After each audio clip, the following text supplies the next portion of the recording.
thank you for inviting us here. This is a joint paper with Mark Melitz, and I'm very kind of touched to be here. It's my first in-person event, as I guess is for most of you, but it's also the institution where I spent like a decade, and you know, being hosted here, and especially with the Banque de France and so on, it's kind of particularly touching. And so this is, the paper does what kind of the title says, and I'm going to go into more details as we go on. But what it really is, where do I point this? Here. That's the one slide that I'm not going to show you. So what the paper really does is really a theoretical contribution. So it tries to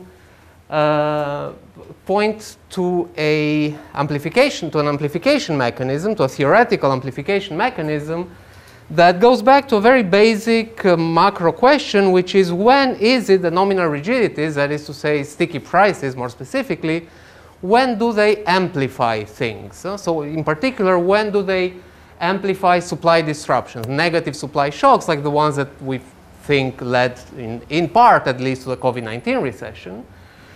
And we're going to show that, I mean, first of all, as many of you probably know, this is kind of really hard to get, if not impossible, in the standard New Keynesian model. And we're going to show that this is really easy to get. In fact, you always get it in a model in which you have endogenous entry and exit through these extensive margin variations.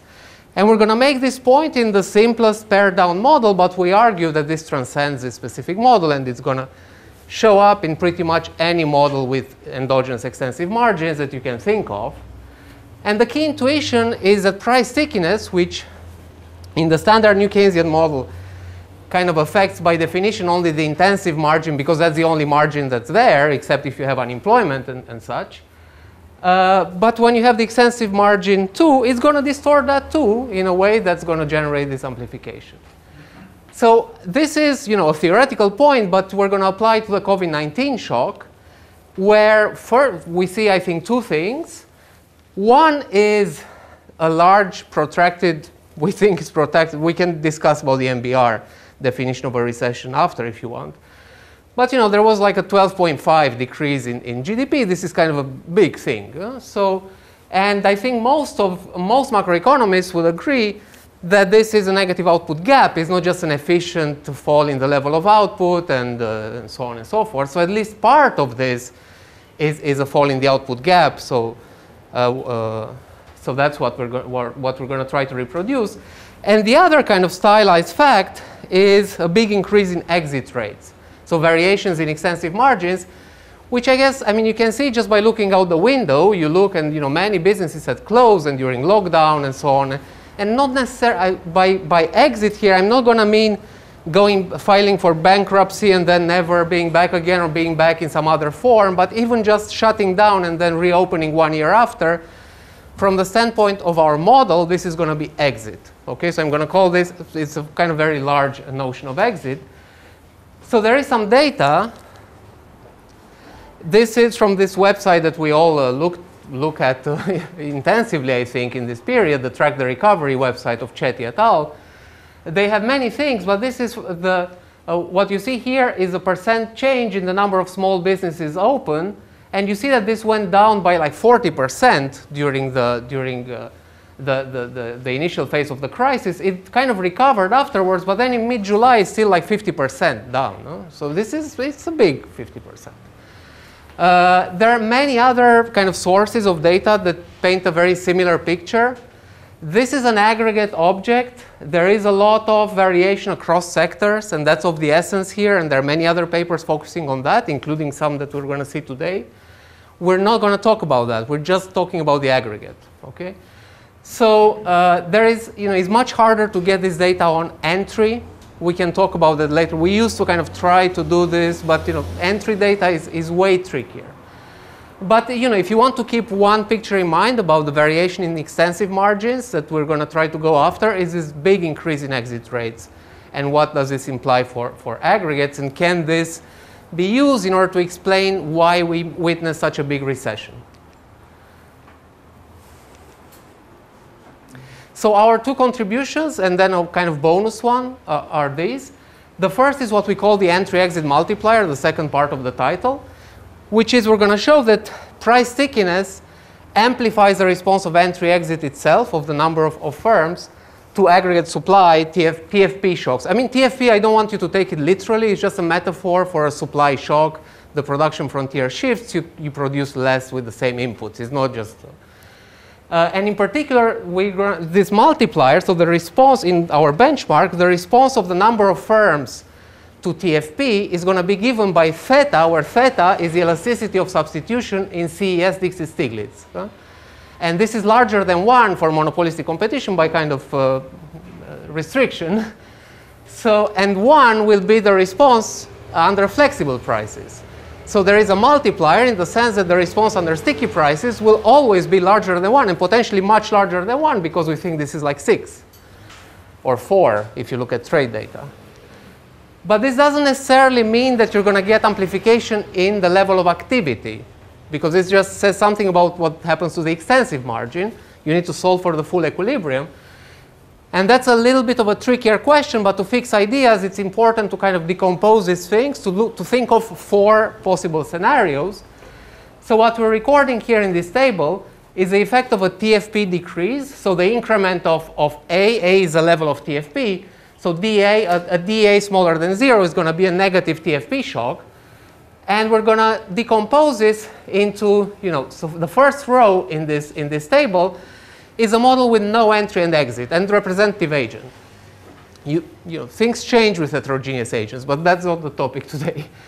So the response to a TFP shock with flexible prices, if you think of a model where Y is equal to A times L, if L is fixed because maybe income and substitution effects cancel out, if A goes down by 1%, Y goes down by 1%. 1 to 1, this is what we're recording here. It turns out, for reasons that I'm going to come back to, that the response under sticky prices is always smaller than 1.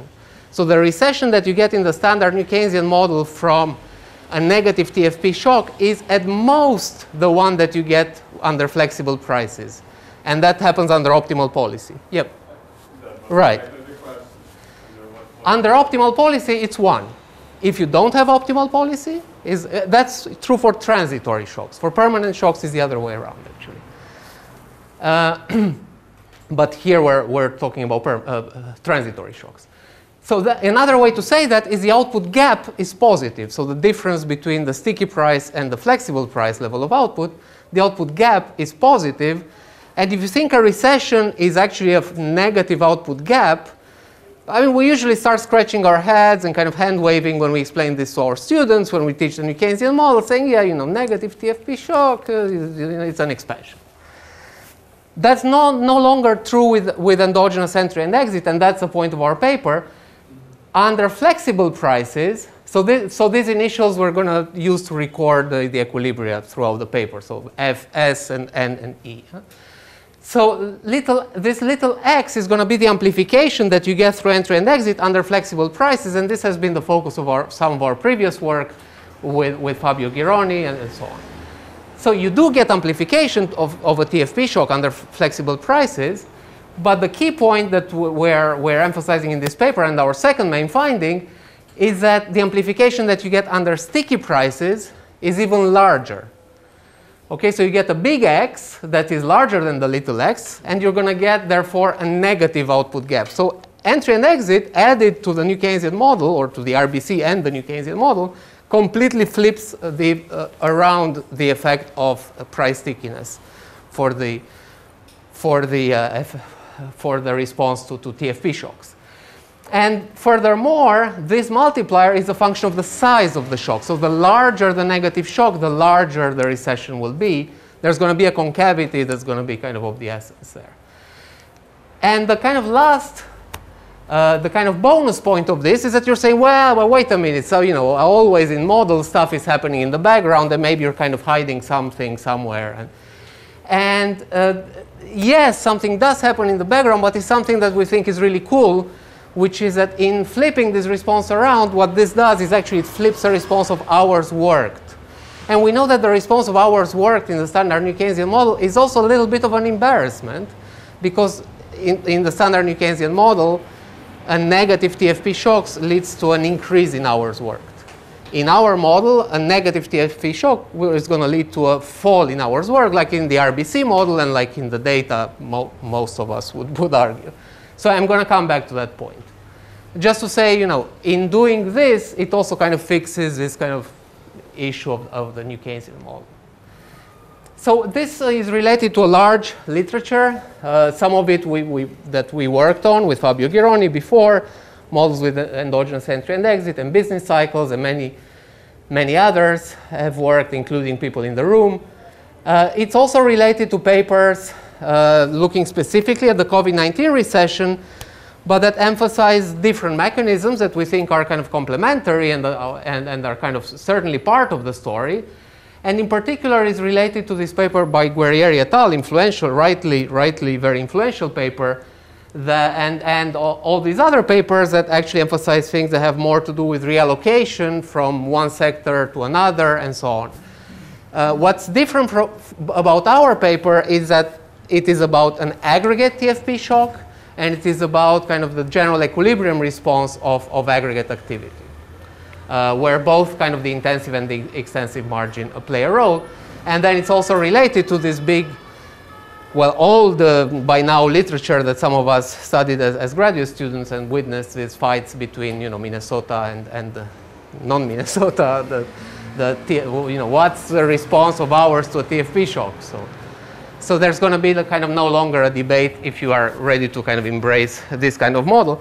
The model is, so I'm presenting here the simplest stripped down version, is not because we just jotted down two equations, but is what we arrived at starting with a more complicated thing and trying to figure out what were kind of the key features driving this. And it's kind of an embarrassingly simple model, as you usually end up with when you do such things, is that you know, there is it's a CS aggregator. This is aggregate output. These are individual outputs. N is a number of varieties of inputs. And omega is an individual variety. Theta larger than 1 is the elasticity of substitution. Attached to this, there is a CPI, a price index for the final good. That's the standard CES form. So this is the price of the final good. These are the individual goods. And the standard CES demand function. So theta is also the elasticity of demand. It has two roles. These goods are produced by a monopolist. And in this paper, we're going to abstract from heterogeneity. You're probably going to believe that both I and my co-author think heterogeneity is important, but it's not important for what we want to kind of emphasize here. And so we're going to have a model where there is no kind of heterogeneous productivity and no heterogeneity of this sort. But the only shock is going to be this AT shock. There's going to be an aggregate shock that's going to hit every single firm in this economy. And then there is a fixed cost that's paid in units of the individual good, or you can think of it as being paid in efficient labor units. And this is going to determine the number of firms in equilibrium, because we're going to look at an equilibrium with entry and exit. And a negative innovation to AT is going to be our metaphor for the COVID-19 crisis. And again, don't take this literally. It's just kind of a supply shock. And it's completely isomorphic to saying part of the labor force is locked down at home, which is how some other papers model this. It's completely the same thing. So, but it's just like if it's a TFP shock, let's call it a TFP shock. And so a key object in these models is the benefit of variety, which is captured by the relative price, which in a symmetric equilibrium is this rho. So it's individual divided by the price index. And with CES, it is a number of goods to the power of 1 over theta minus 1. And this is a standard variety effect that drives everything in growth and trade and so on. And so this says, you know, if you have more goods, it's easier to produce or to satisfy a given level of demand at given individual prices.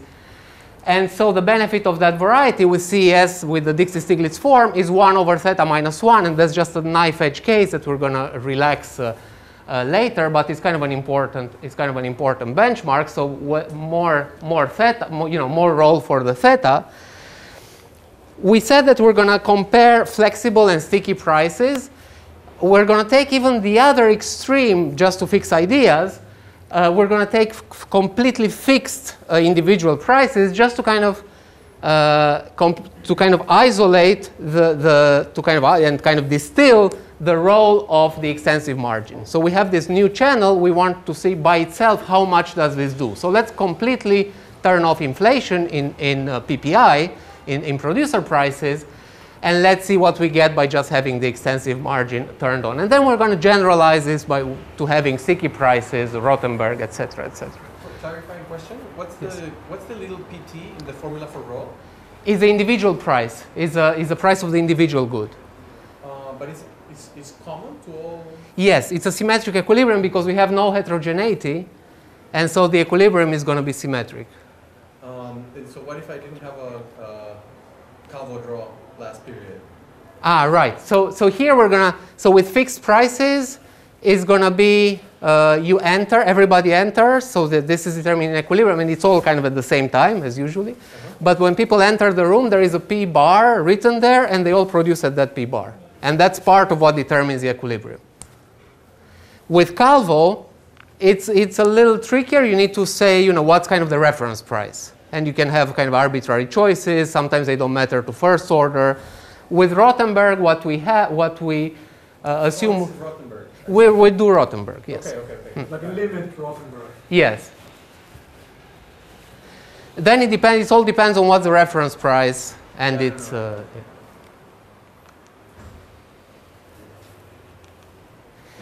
So no matter whether prices are flexible or fixed, this object is well defined. The markup is going to be the relative price divided by the real marginal cost. The real marginal cost, there's only labor, so it's W divided by A.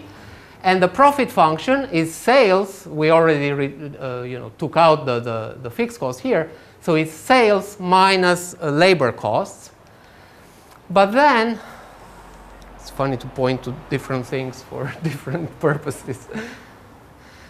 So in the equilibrium with free entry and exit, what determines the equilibrium is a zero profit condition. That's kind of the standard condition that a lot of the literature uses, and that we spent kind of a decade or more trying to argue that you should not be using because entry is kind of sluggish and you should have sunk cost and maybe some option values and so on and so forth. So now we're going to say, okay, forget about all that. That's relevant. We can put it back in. But what we're interested in here is to really get kind of the simplest case where you get the analytics very clean and that kind of isolates this channel. So we're going to have a model in which there are zero profits every period. So the other extreme of the standard New Keynesian model where there's like a lot of profits and nobody's taking them because there's no entry because we decided to put a 1 in the integral. So here we're going to do kind of the opposite of that. And then we're going to say, okay, what do we get if we do this? And so the condition is that the integral of profits is 0. And then by symmetry, it means that the individual profit of each firm will be 0. And this makes it super easy to solve because it's kind of, you see, it's kind of trivial. You kind of get it all from here. So one thing that you get that's going to be useful going forward is this aggregate production function or resource constraint. That's at consumption. There is no investment because no sunk costs, none of that business, as many of you know. So consumption is going to be equal to output. And then on the right-hand side, is just going to be equal to labor income because there are no profits because we set them to 0. And so, C is equal to W times L. It buys you a lot of analytical tractability. And then if you were to write an aggregate production function, you get something that's, it's common to all the variety models since they were invented many decades ago, which is that you get here the labor input per firm. This is nothing else than the labor input per firm net of the entry cost. But then you get this shifter, this kind of endogenous productivity-like shifter that has to do with the number of firms. And you actually have increasing returns in this, which are increasing returns to specialization or to variety. Because why? Because theta is larger than 1, so you have theta over theta minus 1. This is larger than 1, so if you increase the number of firms by 1, you increase output by more than 1 to 1. So this is kind of the standard variety effect. To close a model, so it's going to be the whole model is going to be just this page. So to close a model, you need a labor supply for what the household does. And to do that, we're going to assume log utility in consumption, and this is super important. But we're going to deviate from this later. We're going to look both at CRRA and GHH. Why this is important is that then you have that, you know, the labor supply condition is W divided by C is equal to L to the power of phi, where phi is the Frisch labor elasticity, the constant consumption labor elasticity, inverse elasticity. But if C is equal to W times L, the standard thing, there is no other income effect. If C is equal to W times L, W drops out, and so you get constant hours. So then you get this case where in the benchmark you're going to have Y is equal to A times L, L is constant, and all that. Except in one case, but I'm going to come back to that later. And then the last thing in this model is how you determine aggregate demand. Whenever prices are sticky, you need to say, how are these things determined? So we're going to take the simplest case again here. We're going to take a kind of money equation, a quantity equation, where the total quantity of money is equal to a total nominal expenditure, P times Y. You can think of cash in advance, money in the utility with log utility, whatever is your favorite theory of this. And then, under sticky prices, under flexible prices is irrelevant. You change M, P, adjust. Y is determined by the supply side. Under sticky prices, if P is kind of fixed, it's not going to be fixed with entry, but in kind of the standard model, then if you change M, you determine Y. So that's demand determined. So, so that's the whole model, and this generalizes to Euler equation, Taylor rule, what have you, everything you want. So here's our first proposition is this. Yeah. Just a clarifying question. And what about monetary policy? Mm. So you said Yes. optimal or something? It's not optimal. Monetary policy will choose M. Will choose nominal expenditure, and it's the same as having a Taylor rule. It's exogenous. It's a Taylor rule. It's the same as having a Taylor rule. I mean, you can all, and then we do it with a Taylor rule, but for now it's going to be a money rule. So think of it as a money rule. Monetary policy chooses M. So in the model with entry and exit, we have this, our first proposition is what we call the entry-exit multiplier. Is that, so this model you can solve in closed form. So the number of firms under flexible prices is given by this. Under sticky prices is given by this. It follows trivially that in elasticity form, the response of the sticky price number of firms is going to be larger than the response of the flexible price number of firms. And in particular, it's going to be larger by a factor of theta. So theta is kind of the difference between these two things. And the intuition, we think, is really simple, and we had it under our noses for 20 years, and we haven't seen it, and other people in the literature, I mean, as far as we know, haven't seen it, is that take a TFP shock, A goes down. What this implies, usually even in the model with fixed variety, is that real marginal cost is going up. Okay, because real marginal cost is W divided by A. At given wages, real marginal cost is going up. If firms can change their prices, they're going to increase their prices to make up for this. Now, if you have entry and exit too, fine, there's going to be some of that. So some adjustment on that intensive margin is still going to be there. Firms are free to do it. But you're also going to get some adjustment on the extensive margin. And what you get on the extensive margin is exit, because this is a bad shock and it shifts the production frontier, and so on, profits go down, and so on. So the optimal thing here is some intensive, some extensive. Now suppose that you completely take away the intensive margin adjustment, you don't let firms adjust prices at all. So now when you have an increase in real marginal cost, firms cannot increase their prices because they have this price written at the entrance, and they enter, and then they have to produce at that price. So what's going to happen is that you're going to get exit, that is to say you get less entry.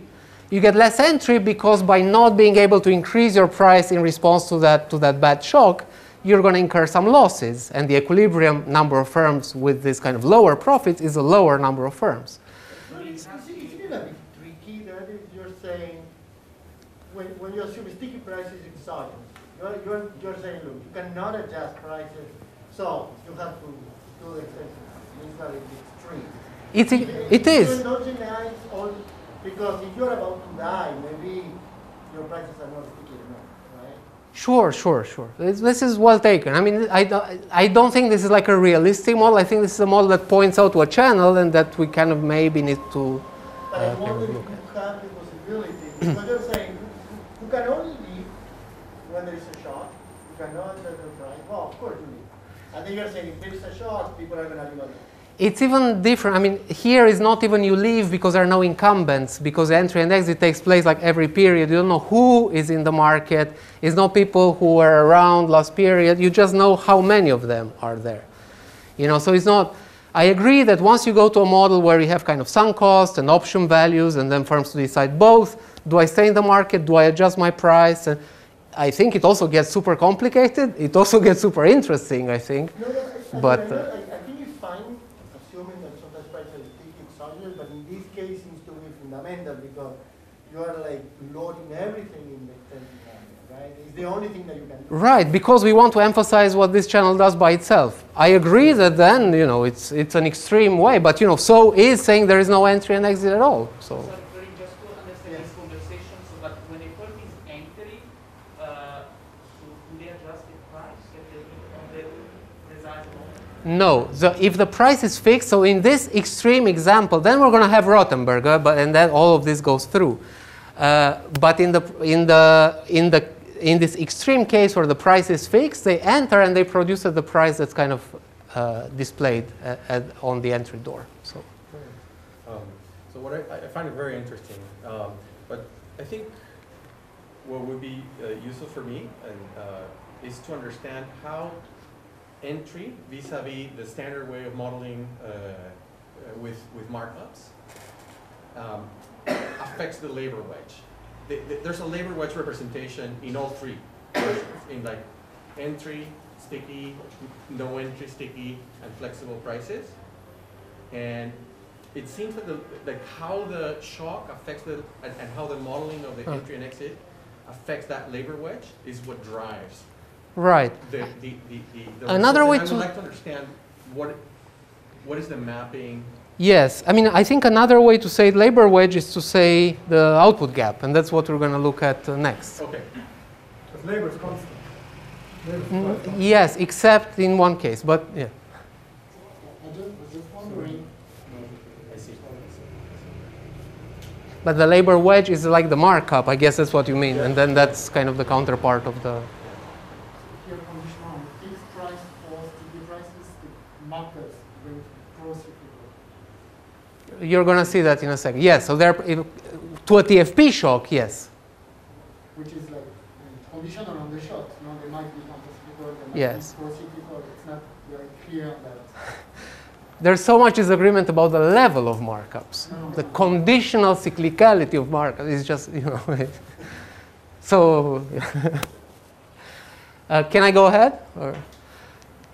Okay, so I had a little bit of a, you know, this is, you know, it's an extreme assumption, and it's just there to kind of isolate a channel that we think is like a novel channel, and that needs to be there in quantitative models. Of course, if you want to do a quantitative model, it's going to get way more complicated. But we do think that this sticky price assumption is precisely defensible in this one case, because, you know, it says there is a big shock, there is a big recession, and firms cannot increase their prices. If ever I can defend sticky prices, is in an occasion, in circumstances like this. You know, people lost 30% of their income, maybe they lost their job, and so on, and then I'm going to increase their prices. You know. But that's outside the model, admittedly. What I wanted to emphasize is that we take this as a kind of a metaphor for not being able to contract on the intensive margin. So don't take it literally as sticky prices. We're going to see a paper later today by Sebnem that has another form of like a failure to contract at the intensive margin. So that you can think of that in those more general terms if you want. Now let's move on to the output gap and to the what happens to aggregate activity, which is kind of our key.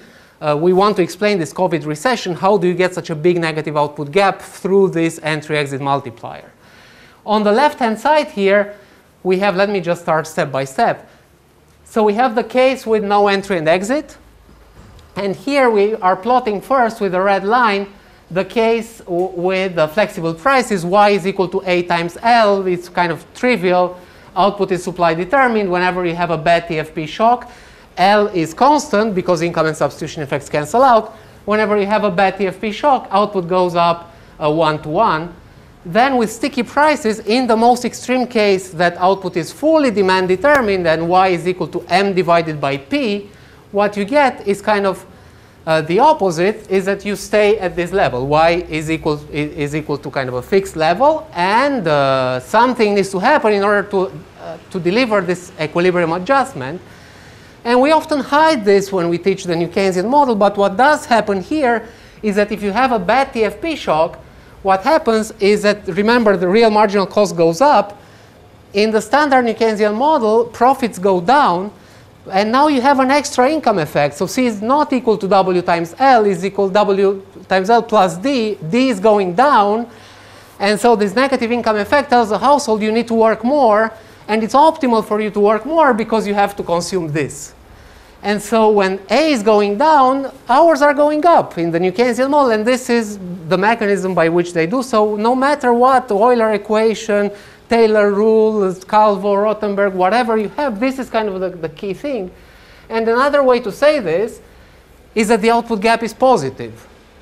Negative TFP, output gap, difference between blue and red, positive. With entry and exit, things are different, as you might expect. You get some amplification under flexible prices. The slope of this is a little bit larger, and this has been kind of the focus of our previous work. You get bigger business cycles, blah, blah, blah. But then under sticky prices, you get what we think is, we like this, it's kind of cool, is you get this concavity that it brings the sticky price level of output under the flexible price level of output. And we would like to explain how this happens. Okay, so you get a negative output gap instead of a positive output gap. So we do this analytically. First, we show that if you take a second order approximation of these closed form solutions for aggregate activity of output under flexible under sticky prices, first you get no difference to the first order, and that's just a consequence of the envelope theorem. And this is something I've shown in a paper that's already published, a kind of a separate paper, that you actually get a form of weak or local neutrality if you have free entry and exit. Because why? Because entry is efficient under flexible prices, and if you introduce one inefficiency, which is sticky prices, but you stay in a small neighborhood of that efficient equilibrium, it's not going to matter because of the envelope theorem, because everything is efficient. So to first order, it's not going to matter. But as you start going further and further away from the steady state, from that kind of efficient equilibrium, it is going to matter, and you can get actually big effects, and that's what we're showing here. So you get this second order term, and this second order term then gets bigger with the size of the shock. So you get an output gap that's negative, and that's a function of the squared shock. So, and now if the shock is large, then you're going to get a large recession, and we think that this is something that's kind of the essence for understanding COVID-19. Sorry, yeah. With respect to this point, so the size of the shock matters. So I guess that you did not introduce firm heterogeneity because the mechanism goes through without it, but from a quantitative point of view, maybe the interaction of the two is important too, right? Yes. Because once you have firm heterogeneity, then the distribution and how price stickiness is related to this will interact with the size of the A shock, and therefore you can obtain this. Yes, I think it's interesting because it's true that it's not, if it's more like the tail that goes out, if it's like small firms, I think all these things are super important. But again, maybe you need a smaller A shock then to get the same. Could be, yeah, or larger. I don't know. Yeah. So I don't have time to go into details here, but what we do then is to show, remember that n itself was a linear function of A. So this nonlinearity doesn't come from the entry-exit multiplier. That just gives you size, it gives you amplification. The concavity comes, in fact, from the concavity of y in the number of firms. And this has to do with this extensive versus intensive margin and with the love for variety. Okay? So remember, the optimal thing to do when you can adjust your price is to have some extensive, some intensive margin. But this allocation gets distorted now if you have sticky prices, and it gets distorted if goods are not perfect substitutes. In the limit, when goods are perfect substitutes, there's no benefit of variety. The second term effect completely disappears. Things get linear again. So that the tricky thing with Stiglitz is that this theta determines both the benefit of variety. It determines many things in Stiglitz. So this theta now determines both the benefit of variety and the entry-exit multiplier, as we've just seen.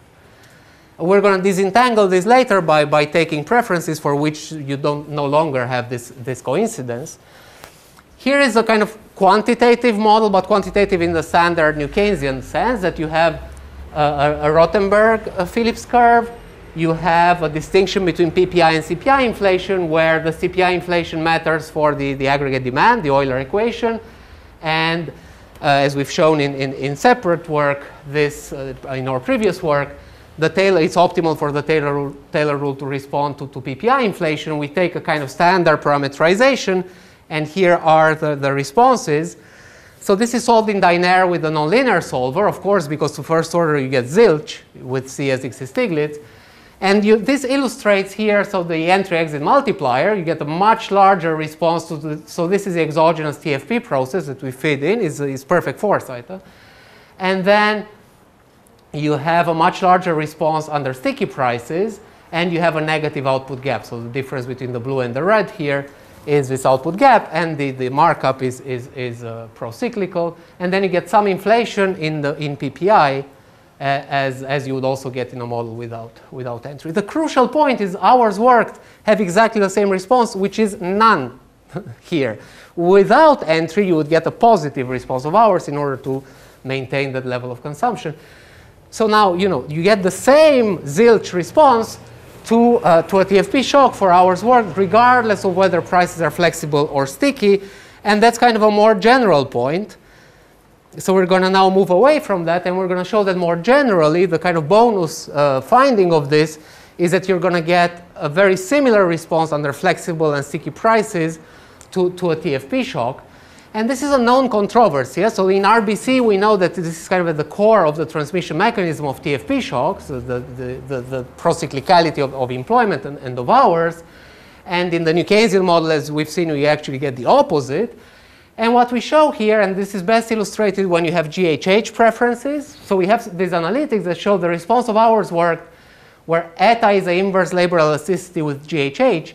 The response of hours worked under flexible prices with no entry is going to be positive.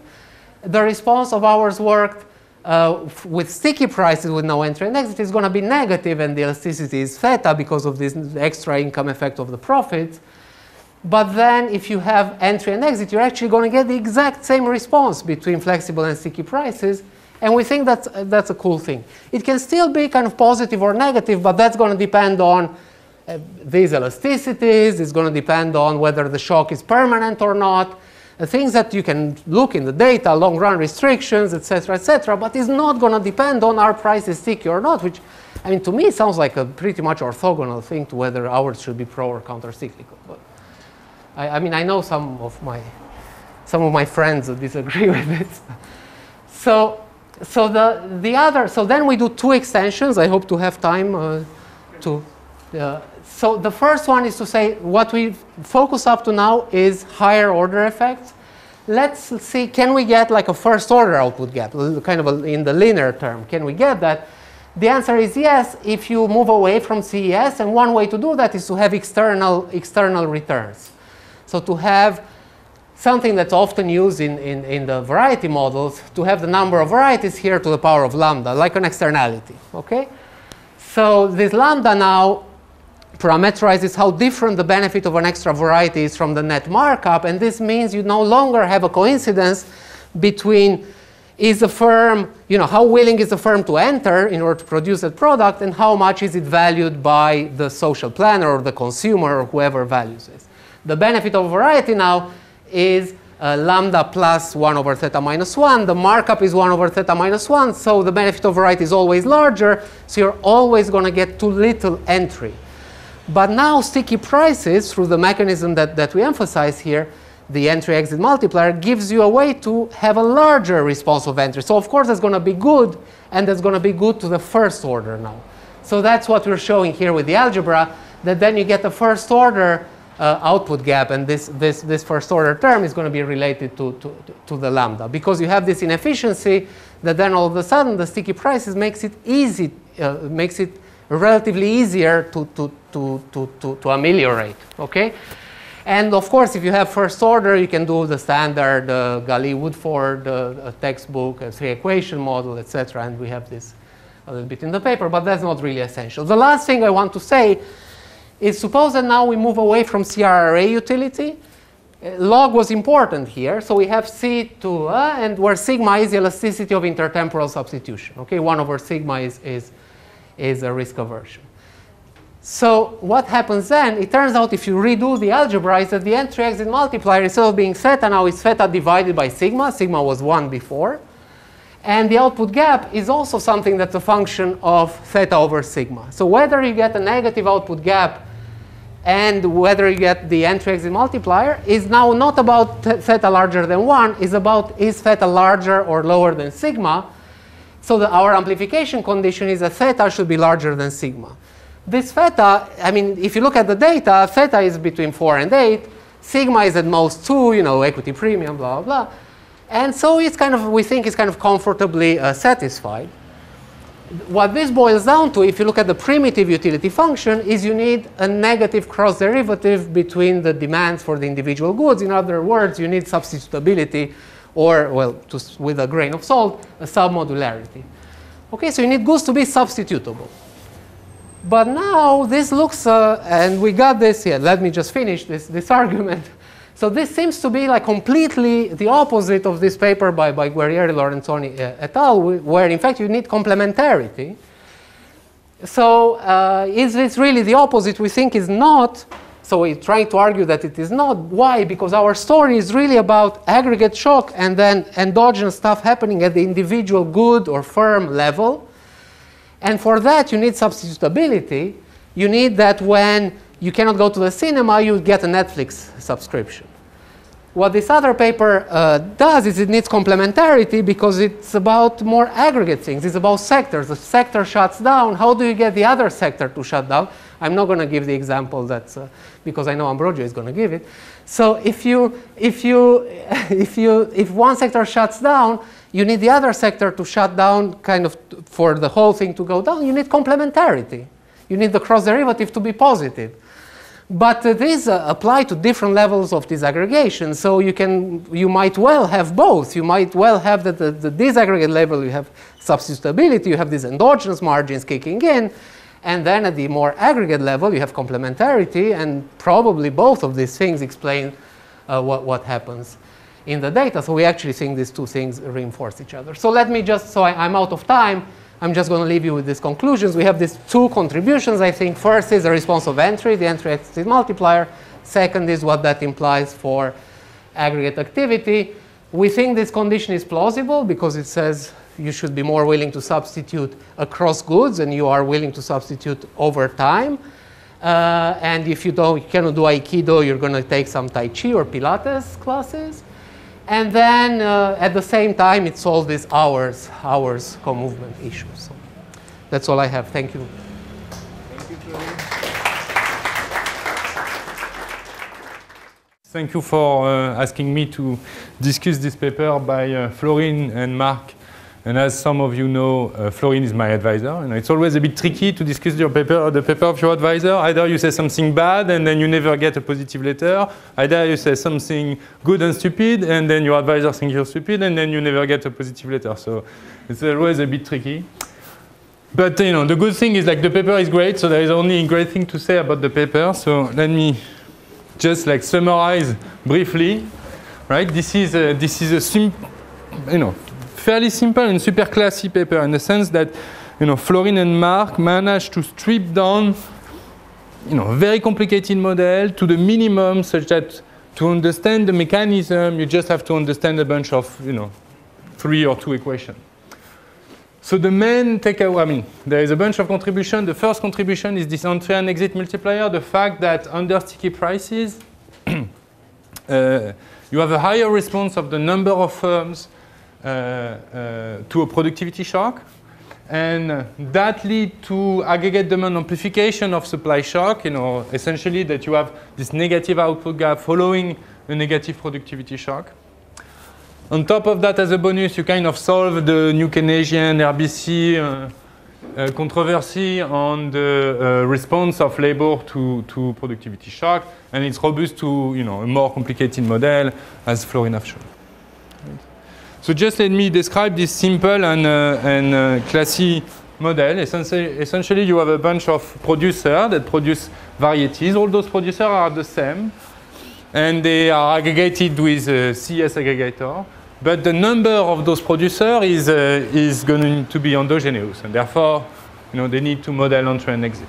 Which is key, I think, in that paper is that this CS aggregation, by choosing the CS aggregator, you have this love for variety effect. So the more variety there is, the more productive the economy is, in a sense.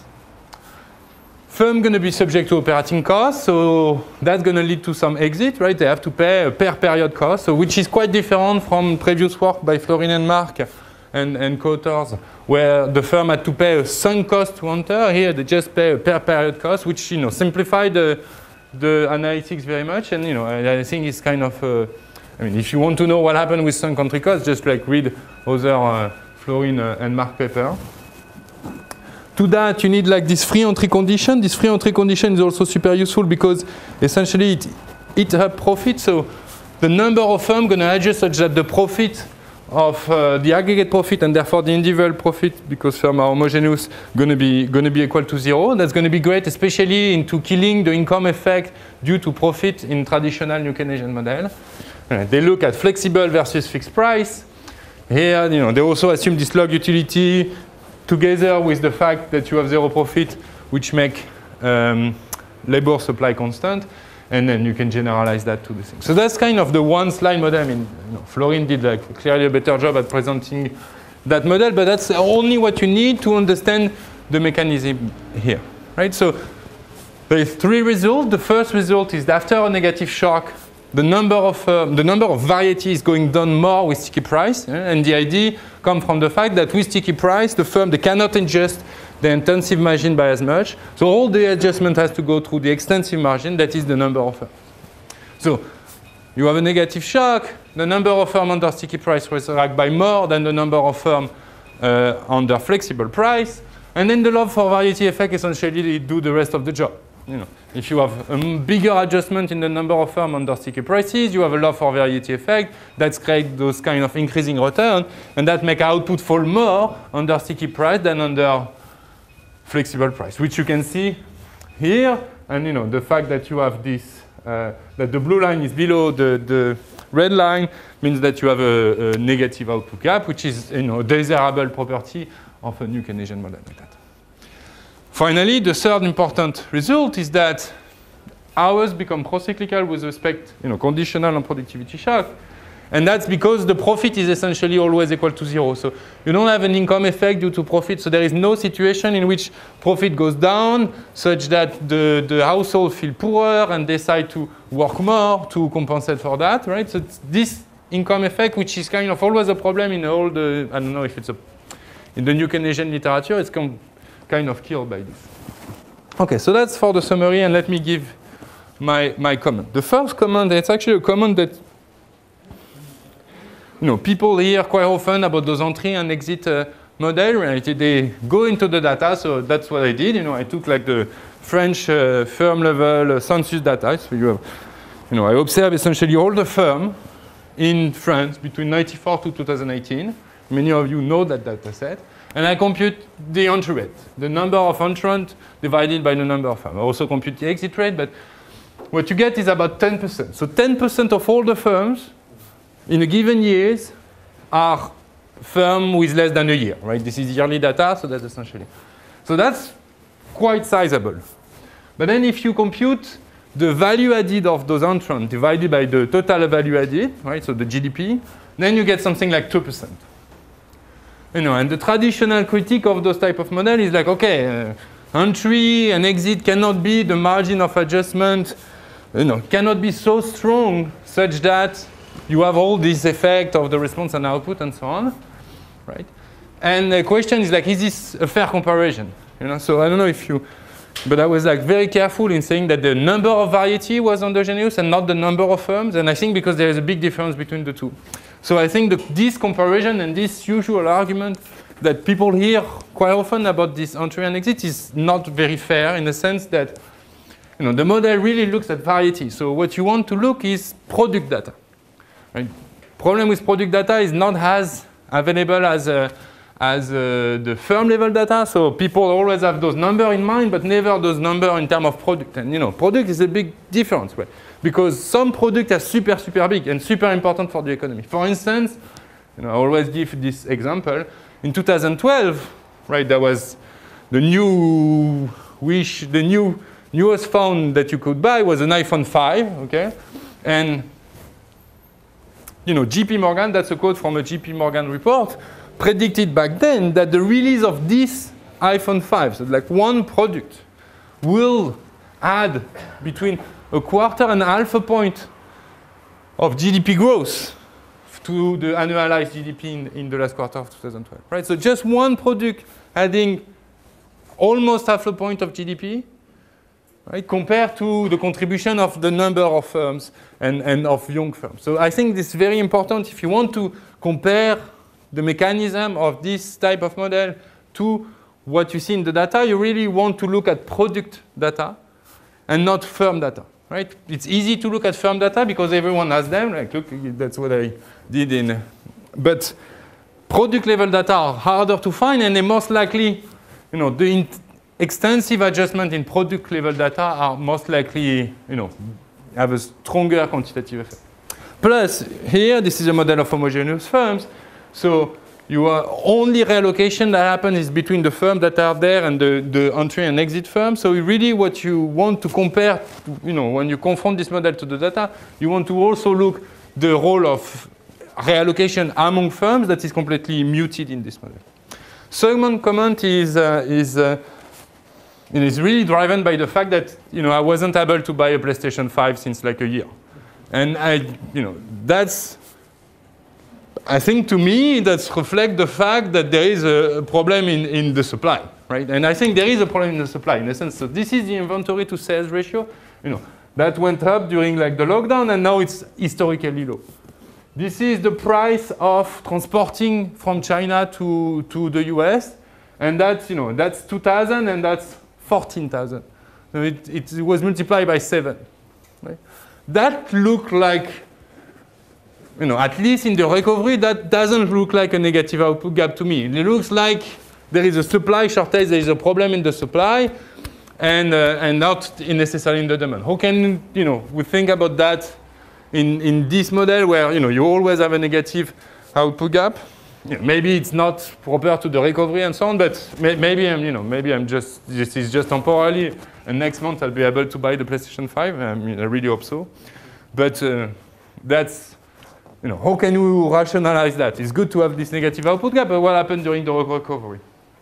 And the last point is about the love for variety effect. So the key ingredient in that model for the mechanism to work is this love for variety effect. And Florin essentially studied also the case of those Benassi 96. No, we decided to call it like that. It's coming from an economic letter paper by Jean-Paul Benassi. That put an extra factor here to modulate the love for variety effect in this CS preference. And I'm going to discuss the case where, the extreme case where there is no love for variety effect whatsoever. You just choose the value of lambda to kill the love for variety effect. So when you do that, I'm just plugging the equation 12 of the version I read, and you see that the output gap become a negative become positive for negative shock, right? So you go back kind of to the previous case. So what I'm saying is that if there is no love for variety effect, then the argument that Florin just discussed doesn't really exist. It's clearly an extreme assumption. Florin that grew up in a Soviet country knows that the love for variety is something that exists. And the question is like, okay, what is the right amount of love for variety that you want to put in those type of model? How do you want to discipline this parameter lambda? And does that parameter being negative does even make sense? That's open question that I just don't know the answer, but I think that would be important, if you want to go quantitative with those models, to at least try to discipline this love for variety effect. It sounds like the CS case is a knife edge case that you might want to depart from. Right, so just to conclude, before Francesco is kicking me out, this is a super elegant and classy model. I mean, Florin did it again, as always. You strip, everything is super clear, everything is super transparent, everything is super beautiful to read. Okay, I think it's important, and it's highlighting an important mechanism that goes through this creation and this extensive margin of product. And there is two open questions. What about the recovery? Where is my PlayStation? And how to discipline this love for variety effect. That's it for me. Thank you, Basile. So I would suggest we collect questions from the floor and eventually from the web if there are. Agnes, please. Okay, thank you very much. It's very interesting. If I understand it correctly, you set aside, you keep aside the heterogeneity across firms. And I wonder whether this is not first order. During the crisis, what we've seen is that there was a lot of heterogeneity between, so some firms, even within a sector, were staying open, where other ones were closing down.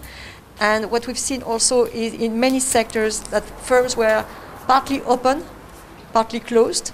And it's not just the heterogeneity of productivity across firms, but also within firms between workers. And the INSEE for France has shown that the volume of hours worked has come down in 2020 by 8%, exactly the percent of GDP fall. So there is an extensive margin also in the dimension of labor. And so I was wondering, and we have not observed any fall in aggregate productivity for mobilized work. Of course, there was the impact of short-time work, and there was an incentive for firms for keeping at home those workers with low productivity because the compensation was better for these workers than for high-paid workers. So I was wondering whether your model is robust, your conclusions are robust to this kind of consideration. Thank you. Thanks. Okay.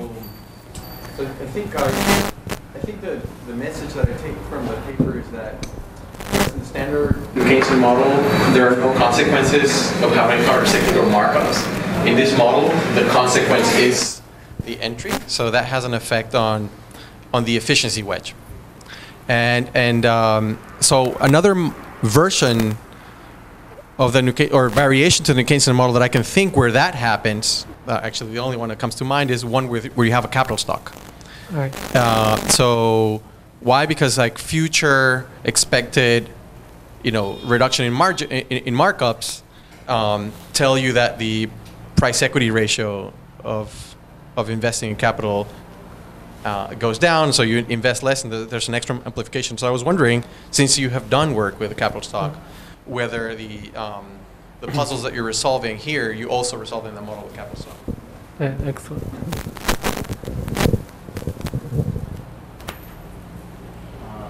Great paper, like that, a lot of food for thought.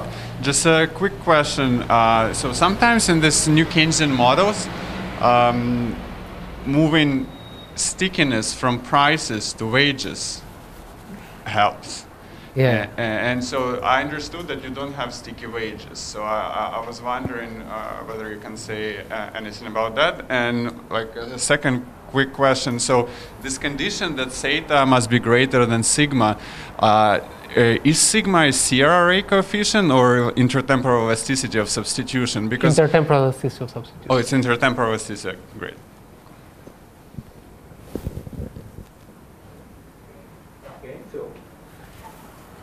Yes, thank you all for your comments, and thank you in particular to Basile for a great discussion. I know it's not easy to discuss someone who was at least kind of formally. I mean, I cannot really call myself your supervisor because you're just very independent and overall great economist. So All the 3 points that you're making are well taken. I think the first one is a great defense that we should all be pushing, all of us working with extensive margins. Don't show me firm data to tell me these are not important things, because our models are not about firms, and the extensive margins are not firms, right? They are, if you go to the extreme, they are goods, and the goods we don't really measure at business cycle frequency, or we do, but then just for a subset of goods, you know, the scanner data, etc. So, you know, it's complicated, and all of us working on these things, we know that it's complicated in a variety of ways, pun intended. And so, you know, it's not a reason to kind of stop working on this and saying, oh, this is not important, but it's, you know, we need to be working more on this and to get good data and to build models that address various margins and so on and so forth. And we spent a lot of time kind of defending these things throughout our research agenda. So I think I completely agree with Basile. And this iPhone example is a great example. And of course, it's more supportive of a different agenda, which is more like Basile's agenda with granularity and so on. So, which is, of course, related to this. Now, about the output gap being negative, I'm not sure what your buying the PlayStation would do to your personal output gap, but so maybe, so, you know, that joke aside, I think this is not to say, to explain the recession, you know, there is no change in potential output and all of it is inefficient. Potential output definitely goes down. A lot of this is kind of efficient because of the supply shock, if you will, or maybe a supply amplification of that. So our little x, you still have that. You have an amplification, a supply amplification. But we would argue that at least part of this is kind of inefficient, is kind of a demand amplification. Demand in the sense of sticky prices, and this is related to Dimitri's point. I'm going to come back to it later. So, you know, it's not, then it's a matter of measurement, and then we need to go and build a model that's quantitative and try to measure how much is this, how much is that, variance decompositions, whatever, you know. It's tricky. Love of variety is probably one of the trickiest things that, you know, an aggregate measure of love of variety, which, by the way, was in the working paper version of Dixit and Stiglitz, the Warwick University working paper before Jean-Pascal's. Yeah. So it's super important in these models. It's a key thing in these models, and it's also impossible to measure because, you know, what is the aggregate benefit to the whole economy of adding one more good, like the generic? There are examples, and people measure, you know, mobile phones and scanners and et cetera, more micro, but the macro measure is. We think in this kind of input variety models, having a positive externality makes a lot of sense. Now, I should say, theoretically, we have this in the paper, it's somewhere buried inside, with a negative externality so that you kill the variety effect. You can still get a negative output gap if the shock is large enough. It's true, the first order effect becomes positive, but the second order effect is still negative. So think of this, you know, this curve that was under the line, it moves above the line, but then if I go left, if the shock is large enough, I still go below the line. So the second order effect is still there, and at some point it's going to kick in. And yes, great points. I mean, some of this, I think, is actually arguments in favor of our model, that hours go down.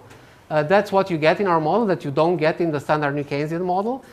It's true that, you know, it's not really extensive margin in the sense of employment, unemployment, but it is extensive margin in the sense of jobs that are attached to new firms or that were attached to firms that now disappear.